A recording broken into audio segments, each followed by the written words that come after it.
The nurse is standing in front of me in the ICU hallway, holding a manila envelope that's sealed with medical tape, and her eyes are already wet before she speaks. "He begged you to read this," she says. "Even when he couldn't talk anymore, he kept pointing at it, kept trying to mouth your name. The envelope feels heavy in my hands, heavier than paper should feel. My father died 20 minutes ago, and I wasn't in the room. I was in the cafeteria drinking bad coffee because I couldn't stand to watch him struggle for one more breath. And now this. One last message from a man I haven't really spoken to in 5 years. A man I convinced myself I'd already lost long before today. His name was Robert Hayes. Everyone called him Big Rob, not because he was tall. He was barely 5'10", but because his voice filled every room he walked into. Deep and booming, the kind of voice that made you stop and listen whether you wanted to or not. He was a long-haul trucker for 32 years, drove an 18-wheeler across 48 states, delivering everything from furniture to frozen foods to factory parts, and he loved it. Loved the road, loved the solitude, loved the truck more than he loved being home. At least, that's what I believed. That's what I'd convinced myself was true. He had this keychain, a tiny metal replica of an 18-wheeler, chrome with red detailing, attached to his keys with a thick steel ring. He'd had it since before I was born. My mum said he bought it the day he got his CDL license, back when he was 23, and thought driving trucks would be temporary. Just until something better came along, but nothing better came along, or maybe the road became the better thing. He'd flipped that keychain around his finger when he was thinking. Around and around, the metal catching the light. I can still hear the sound it made, that soft metallic clink against his wedding ring. The envelope appeared 48 hours ago. Saturday morning. I was at my apartment in Boston, getting ready to take my daughter to her soccer game when my phone rang. Unknown number. I almost didn't answer. "Is this Nathan Hayes?" a woman's voice asked. Professional. Calm. Too calm. "This is Mercy Hospital in Tucson. Your father was brought in this morning. He's had a massive stroke. You're listed as his emergency contact. I hadn't seen my father in 5 years, hadn't called him in 3. The last time we spoke was a voicemail he left on my birthday. Hey, Nate. It's Dad. Just wanted to say happy birthday. I'll be home soon. We should talk." I deleted it without calling back. I'd heard, "I'll be home soon," my entire childhood. It was his favorite lie, the one he told before every trip, before every departure, before every goodbye that lasted weeks or months instead of the days he promised. But a stroke. In Arizona, alone. I booked the first flight I could get, told my ex-wife I'd have to miss the soccer game, told my daughter something came up with work. I didn't tell her about her grandfather. We'd only met him twice. Once at her second birthday party, where he stayed for an hour before his phone rang, and he left to handle something with the truck.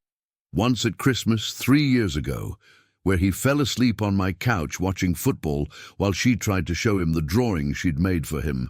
She'd stopped asking about him after that. The hospital smelled like disinfectant and failure. That sharp, chemical smell that doesn't quite cover the underneath smell of sickness and death. I found his room on the 4th floor, ICU, room 417. The nurse at the station pointed me toward it without making eye contact, which should have been my first clue. When I walked in, I didn't recognize him at first. The man in the bed was small, shrunken, grey. Tubes coming out of his mouth and arms and chest, machines beeping rhythms I didn't understand. His eyes were closed. The right side of his face drooped like melted wax. "Mr. Hayes?" A nurse appeared beside me. Young, probably mid-20s. She had kind eyes and tired shoulders. "I'm Jenna. I've been taking care of your father since he arrived. How bad is it?" She glanced at him, then back at me. The stroke affected most of his left hemisphere. He can't speak, can barely move his right side, but he's conscious. He knows what's happening. Is he going to... I couldn't finish the question. "The doctor will talk to you about options, but you should know he asked for you. As soon as he could make us understand what he wanted, he kept trying to write your name." Guilt hit me like a physical thing, heavy and sharp in my chest. I didn't know he was in Arizona. I thought he was... Where? Where did I think he was? I realized I had no idea, hadn't asked, hadn't cared enough to ask. He's been staying at a motel here, working a route between Tucson and El Paso. The motel manager found him collapsed in the parking lot yesterday morning. I sat in the chair beside his bed. Up close, I could see how old he'd gotten. 72. When had that happened? In my mind, he was still 50-something. Still strong enough to lift me onto his shoulders, still young enough to promise he'd make it to my baseball games, my graduation, my wedding, still capable of disappointing me. His eyes opened, slowly, focused on my face. His left hand twitched, trying to move, trying to reach for something. "Dad!" My voice cracked. I hadn't called him that in years, hadn't let myself. His mouth moved. No sound came out, but I could read his lips. "Letter." Then again, "Letter." Jenna stepped closer. "He's been asking about a letter. There was an envelope in his truck. One of the other drivers brought his things from the motel, and your father became very agitated when he saw it. He kept pointing at it. We think he wants you to have it. What's in it?" "I don't know. It's sealed. But he's very insistent. He kept pointing at it and then at the door, like he wanted us to make sure you got it." She brought it to me that first day. The manila envelope. My name written across the front in his handwriting. Shaky. Like he'd written it while the truck was moving. Or maybe his hands had just been shaking. There was tape across the seal. Medical tape, the kind the nurses used. Like he'd wanted to make sure it stayed closed until the right moment. "Should I open it now?" I asked him. His eyes went wide. He shook his head, just barely. A tiny movement that took obvious effort. His hand moved again, pointing at me. Then at the envelope, then at the door. "He wants you to read it later," Jenna translated. I think he wants you to read it after he died." That's what he meant, after it was too late for me to argue or ask questions or refuse to listen, after he couldn't see my reaction. After he was gone and couldn't face whatever I might say in response. I put the envelope in my jacket pocket. "Okay, later." He closed his eyes. A single tear ran down the left side of his face, the side that still worked, the side that could still feel. "Let me tell you what I remembered about my father. Let me tell you why I stopped calling, why I stopped caring, why I let 5 years pass without trying to bridge the gap between us. I was 8 years old the first time he missed something important, my school play. I was the Tin Man in The Wizard of Oz. I'd practiced my lines for weeks, made my mom help me with the costume. I was so excited I couldn't sleep the night before. The auditorium was packed. I could see my mom in the 3rd row. The seat next to her was empty. The seat my father had promised he'd be in. "I'll be home soon," he'd said on the phone 2 days before. I wouldn't miss it for the world. But he did miss it. The play started. The Tin Man came on stage, and that seat stayed empty. I could see my mom checking the door every few minutes. Could see her face change from hopeful to worried to resigned. After the play, she hugged me and said I was wonderful and suggested we get ice cream to celebrate. But I knew. I knew she was compensating for his absence. I knew she was trying to fill the hole he'd left. He called the next day. "I'm so sorry, buddy. There was a delay at the distribution center. I tried to make it, but by the time I got there, it was over. I'll make the next one, I promise." But there was no next one. There was just the next disappointment. And the one after that. Soccer games, science fairs, piano recitals, birthday parties. He was there for maybe 1 in every 5.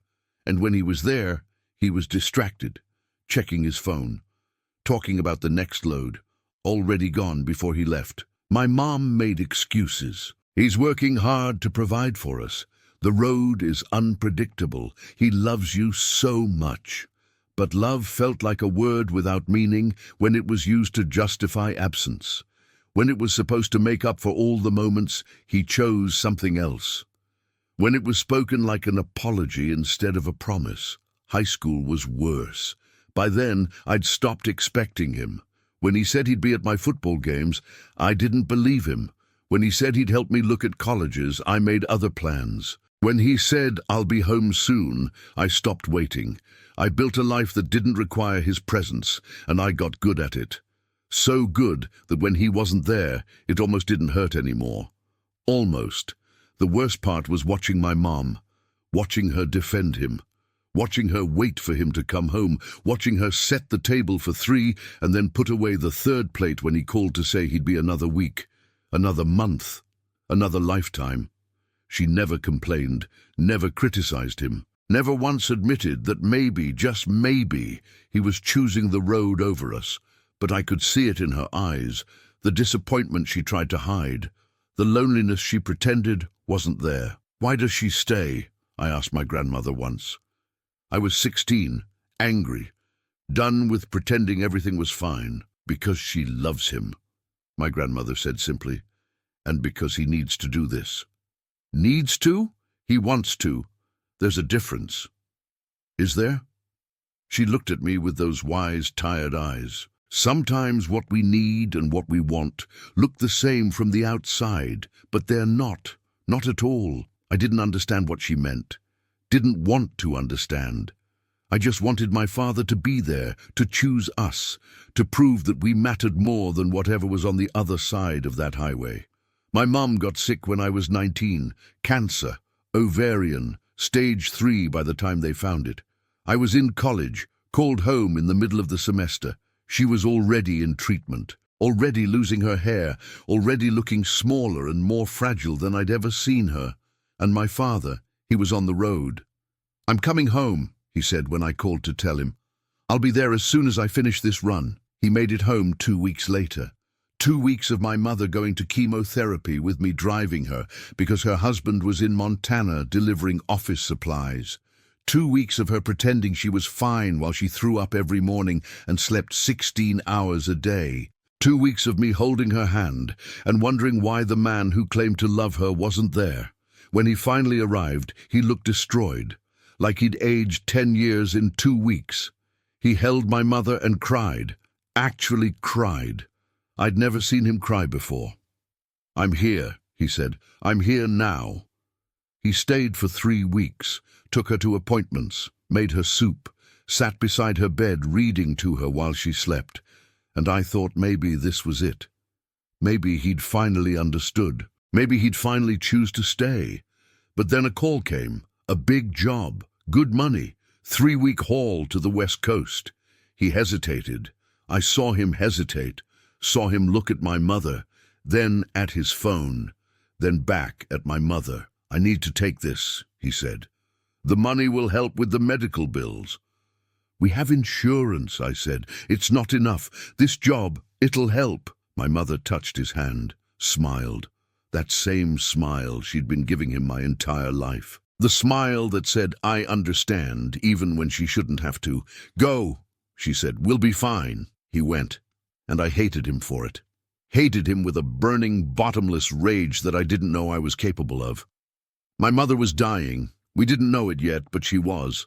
And he chose a paycheck over being with her, chose the road over her bedside, chose absence over presence one more time. She died while he was somewhere in Nevada. I called him. He didn't answer. I left a voicemail. "Mom's gone. You need to come home. Now." He made it back 2 days later. 2 days too late to say goodbye. Too late to tell her he loved her. Too late to make up for all the times he wasn't there. At the funeral, he stood beside me in front of her casket, and I felt nothing but disgust. He was crying. People were comforting him, telling him how sorry they were for his loss. And all I could think was, "You lost her years ago. You just didn't notice because you were never here to see it happen." "I'm sorry," he whispered to me as we lowered her into the ground. "For what?" I said. "For not being here. For choosing your truck over her. For all the years she spent waiting for you to come home." "You don't understand." "You're right. I don't, and I don't want to." That was 5 years ago. I moved to Boston, got married, had a daughter, built a life. He called sometimes, left voicemails, sent birthday cards, always with the same message. "I'll be home soon. We should talk." But I never called back, never wrote, never gave him the chance to explain, because I didn't think there was an explanation that would matter. Nothing he could say would change the fact that he'd chosen wrong, every time, for my entire life. And now I'm sitting in this hospital room, watching him die, holding an envelope he begged me to read. An envelope that's supposed to explain something, fix something, make me understand something I've spent 20 years refusing to understand. The doctor came in on Sunday afternoon, professional, compassionate, honest in the way doctors are when there's no good news to give. The damage is extensive. Even if he survives, quality of life would be minimal. He wouldn't be able to speak, walk, or care for himself. The next stroke, and there will be another one, will likely be fatal. We can keep him comfortable, but we can't save him. How long? I asked. Hours, maybe a day or two at most. I stayed. I don't know why, maybe guilt, maybe obligation, maybe some small part of me that still remembered being 8 years old and wanting my father in that auditorium seat. I sat beside his bed and watched him breathe, watched the machines measure his heartbeat, watched the seconds tick by on the clock above the door. The keychain sat on the bedside table, that tiny 18-wheeler, chrome and red. I picked it up, turned it over in my hands. The metal was worn smooth in places from decades of his fingers rubbing against it. I flipped it around my finger the way he used to, around and around. The sound it made was exactly as I remembered. He died on Monday morning, 4:47 a.m. I was in the cafeteria, like I said, couldn't watch anymore, couldn't sit in that room and listen to him struggle. When I came back, Jenna met me in the hallway, with that envelope and those wet eyes. He begged you to read this. Now I'm standing outside the hospital in the cold morning air. The sun is just starting to rise, pink and orange streaks across the Arizona sky. The parking lot is nearly empty. I can hear traffic in the distance, a siren, a bird, normal sounds, the world continuing like nothing happened, like my father didn't just die, like I'm not holding the last words he'll ever say to me. My hands are shaking. I set the envelope on the hood of my rental car. The metal is cold, covered in morning dew. I peel back the medical tape. It comes off in strips. The envelope opens easily. Inside is a letter. Several pages, his handwriting, neater than the writing on the outside. Like he'd taken his time with this, like every word mattered. Nathan, it starts. If you're reading this, I'm gone. And I'm sorry. Sorry for leaving you one more time. Sorry for all the times I left before. Sorry for everything I did that made you hate me. You have every right to. I know that. But I need you to know something. Something I should have told you years ago. Something I was too proud and too stupid and too afraid to say. The parking lot is completely silent now. Even the traffic sounds have faded. It's just me and his words and the rising sun. I keep reading. I wasn't on the road because I loved it. I was on the road because I had to be. When you were 7, your mother got pregnant again. We were so excited. A little girl. We'd already picked out the name. Emma. But something went wrong. She lost the baby at 6 months. It was devastating, but worse than that, the complications damaged her heart. The doctors said she needed surgery, expensive surgery, the kind our insurance wouldn't cover, the kind that would cost more than we'd ever had. I stopped breathing. I didn't know any of this. A sister? Heart surgery? My mother never said anything, never even hinted. She made me promise not to tell you. She didn't want you growing up with that weight, knowing that I was working myself to death to keep her alive. But that's exactly what I was doing.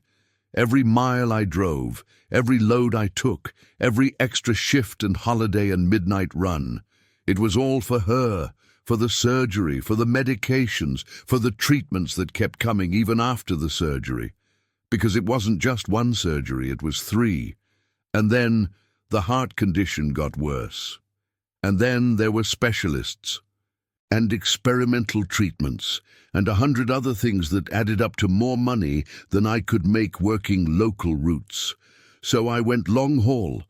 I took the jobs that paid the most and kept me away the longest. I drove until I couldn't see straight, until my back screamed, until I forgot what it felt like to sleep in my own bed. The pages blurred. I wiped my eyes with the back of my hand, kept reading. I missed your school play. I know. I missed your games and your recitals and your birthdays. I missed everything that mattered because I was trying to keep your mother alive.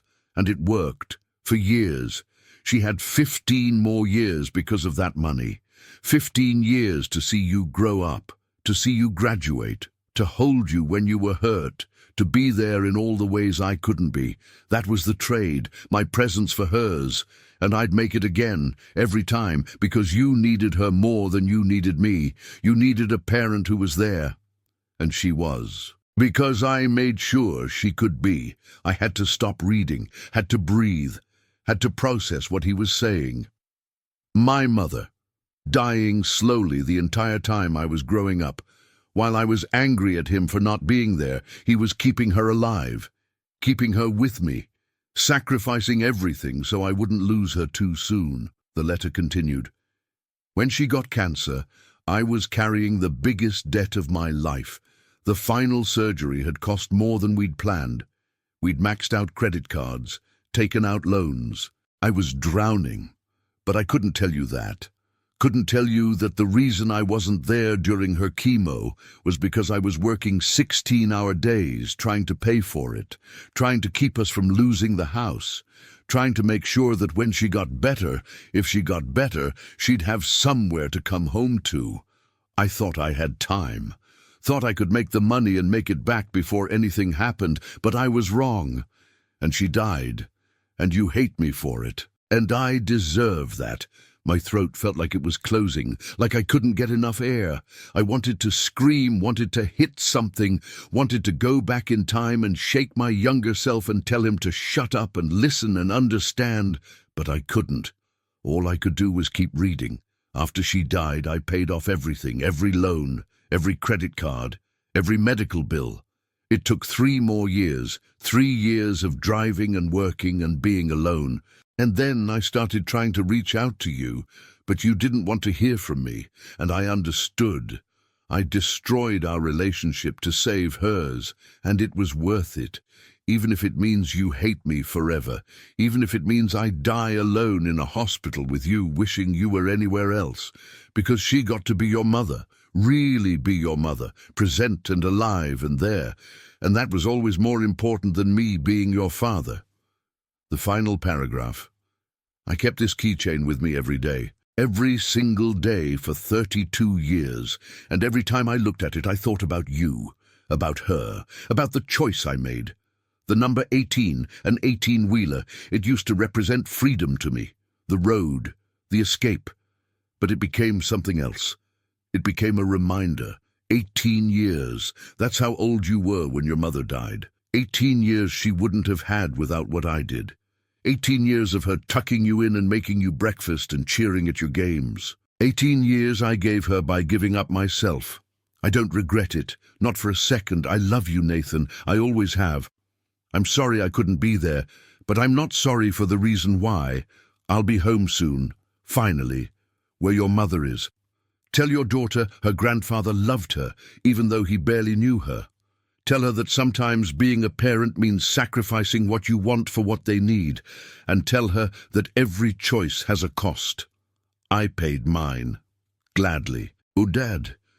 I stood there holding the letter as the sun came up completely, as the parking lot filled with cars, as the world woke up and moved on, and I understood, finally, what my grandmother meant. Sometimes what we need and what we want look the same from the outside, but they're not. He needed to be on that road, not because he wanted to be, but because it was the only way to keep us alive, the only way to give my mother more time, more life, more moments with me that I took for granted, while hating him for not being there to share them. The keychain was still in my pocket. I pulled it out. That tiny 18-wheeler. chrome and red, 32 years old. I understood now. It wasn't just a keychain, it was a reminder, a marker, a symbol of everything he gave up, everything he sacrificed. 18 years. The number of years my mother lived after the first surgery, the number of years he spent on the road so she could be home with me, the number he carried with him every day as proof that it was worth it. I can't apologize to him, can't tell him I understand now, can't say I'm sorry for the 5 years I stole from us with my anger and my pride. Can't take back the birthday calls I didn't return, the voicemails I deleted, the chances I wasted. He's gone. And all I have left is this letter and this keychain and the crushing weight of knowing I got it all wrong. But I can tell you that the people who love us make sacrifices we never see, fight battles we don't know about, make impossible choices between being present and providing, between being there and keeping us alive. My father wasn't absent because he didn't care. He was absent because he cared so much it destroyed him. He gave up everything so I could have my mother, so I could grow up with at least one parent who was there. And I hated him for it. For the gift he gave me that looked like abandonment. Don't do what I did. Don't assume you know the whole story. Don't let silence and pride keep you from asking why, from seeking truth, from understanding before it's too late to say thank you, before it's too late to say I see you now. I see what you gave up. I see what it cost. Before all you have left is a letter and a keychain and the rest of your life to regret the words you never said. I'll be home soon. He said it all my life, and I thought it was a lie, but it wasn't. It was a promise he finally kept. He's home now, with my mother, where he was always meant to be. I just wish I'd understood that before the only thing left between us was silence and regret. The 18-wheeler keychain is on my keyring now, where it belongs, where it will remind me every day that love doesn't always look like presents. Sometimes it looks like sacrifice. Ask the questions, demand the truth, listen before they're gone. Before the only explanation comes in an envelope you're reading alone in a parking lot at dawn, while there's still time to say I understand, I forgive you, I love you. Before I'll be home soon becomes an epitaph instead of a promise.